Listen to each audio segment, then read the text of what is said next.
মজার একটা ঘটনা খেয়াল করে শুনবেন। কাবা ঘরের পুনর্নির্মাণ হবে, এখন কাবা ঘরের নির্মাণ শেষ, ওই হাজর আসওয়াদ পাথর নিয়ে এটার কর্নারের মধ্যে সেট করা হবে। কিন্তু কে রাখবে? কারণ হাজরা আসওয়াদ তো যেন তেন পাথর নয়।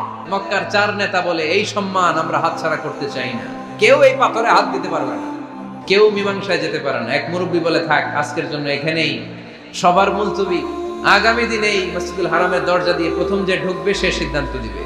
আল্লাহর মেহেরবানি, এর পরের দিন এই পথ দিয়ে ছুটে এসেছে বিশ্বনবী মুহাম্মদ। সবাই বিশ্বনবীকে বললেন এই এই ঘটনা, কেউ তো পাথর ছাড়তে চায় না। বিশ্বনবী বললেন কই পাথর?